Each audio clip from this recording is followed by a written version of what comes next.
മണികർണിക എൻട്രൻസിൻ്റെ അവിടേക്ക് എത്തിയിട്ടുണ്ട്. അമ്പലത്തിലേക്കുള്ള വഴിയാണ് ഇതിൽ. സംഭവം ഒരുപാട് ആർട്ടും വർക്കൊക്കെ ഉള്ള സംഭവം. കാശിയിലെ മെയിൻ ക്ഷേത്രമാണിത്. നേരെ പോവാം.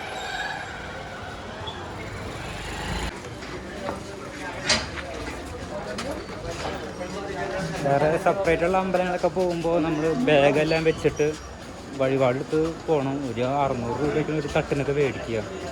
ഈ മെയിൻ അമ്പലമുണ്ട്, ശവം കത്തിക്കണ ഒരു അമ്പലം, അവിടേക്ക് കുഴപ്പമില്ല, ബാഗൊക്കെ ലോഡുണ്ട്, നോക്കിയും കൊണ്ടൊക്കെ പോകണം. നമ്മളെ സ്കാൻ ചെയ്യാൻ വേണ്ടിയിട്ട് ഒരുപാട് ആൾക്കാർ തൊട്ടടുത്ത് തന്നെ ഉണ്ട്. അതിൽ പെടരുത്. ഞങ്ങൾ ഒരിക്കൽ പെട്ടു, അതാണ് ഈ കുറിയും കാര്യങ്ങളൊക്കെ ആയത്. രണ്ടാമത് പെടരുതെന്ന് വാശിയിലുണ്ട്. കുറേ ഫുഡ് ഐറ്റംസ് ഒക്കെ ഉണ്ട് ഇവിടെ.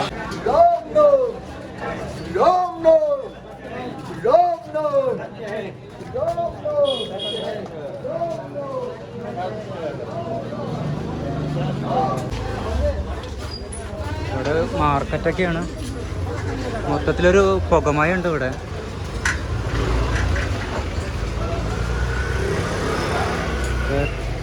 തൈര് കൊണ്ടൊക്കെ എന്തൊക്കെയോ ഉണ്ടാക്കുന്നുണ്ട്.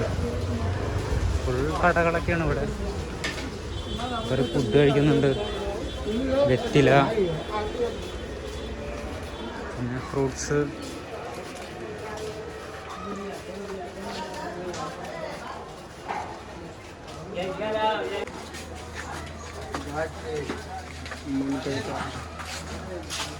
നമ്മളിനി കാശിയിലെ ഉൾഭാഗങ്ങളിലേക്ക് ഒന്ന് കറങ്ങാൻ പോവുകയാണ്.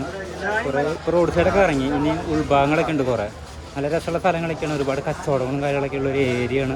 അപ്പോൾ നമ്മൾ ജസ്റ്റ് അവിടേക്ക് ഒന്ന് കറങ്ങണം. ഉൾഭാഗങ്ങൾ സംഭവം പൊളിയാണ്. അങ്ങനെ കുറേ ഏരിയകളൊക്കെയാണ്, കളർഫുള്ളാണ്. മൊത്തത്തിൽ ചെറിയ ചെറിയ ഇടുങ്ങിയ വഴികളാണ് ബിൽഡിങ്ങിനൊക്കെ ഇടയിൽ കൂടെ.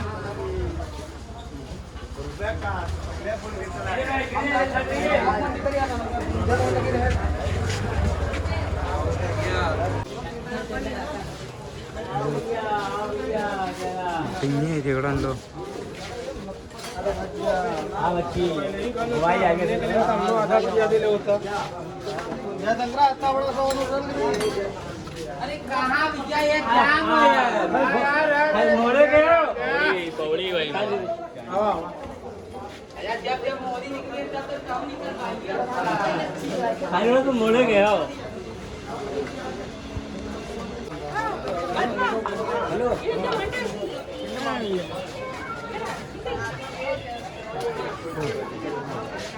ക്ഷേത്രം നമ്മൾ എത്തിയിട്ടുണ്ട്.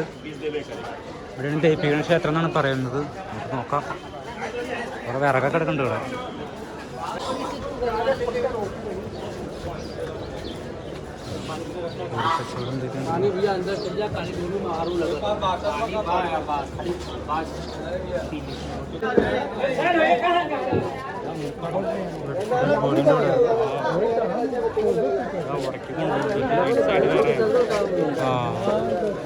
കടക്കണേ പോകണ്ട.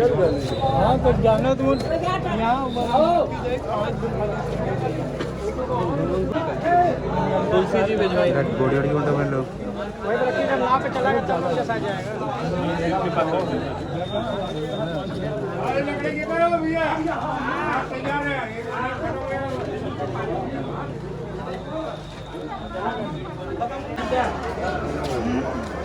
ചിത കത്തിക്കണ ഏരിയയാണ്. 2 അടി വഴി മാത്രമേ ഇവിടെ ഉള്ളൂ. അതിൽ നിറച്ച ആൾക്കാരാണ്. പക്ഷെ അവ അവിടെ പുഴയുടെ അടുത്ത് വെക്കും. അവിടെ നിന്ന് അങ്ങനെ ബോട്ടിൽ കയറ്റിയാണ് കൊണ്ടുപോവുകയാണ് ചെയ്യുക. പരിപാടി കഴിഞ്ഞു. നമുക്ക് ചെറിയൊരു വഴിയുള്ളൂ, നിറച്ച ജനങ്ങളാണ് അവിടെ. ഒന്നും കാണാൻ പറ്റില്ല. ഇതാ ബോട്ടിൽ പോണ കണ്ടോ കേട്ടോ.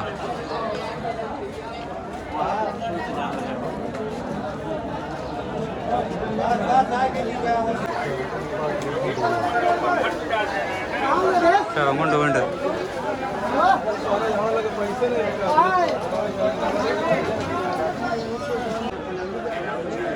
കത്തിക്കാനുള്ള വിറകുകളാണ്.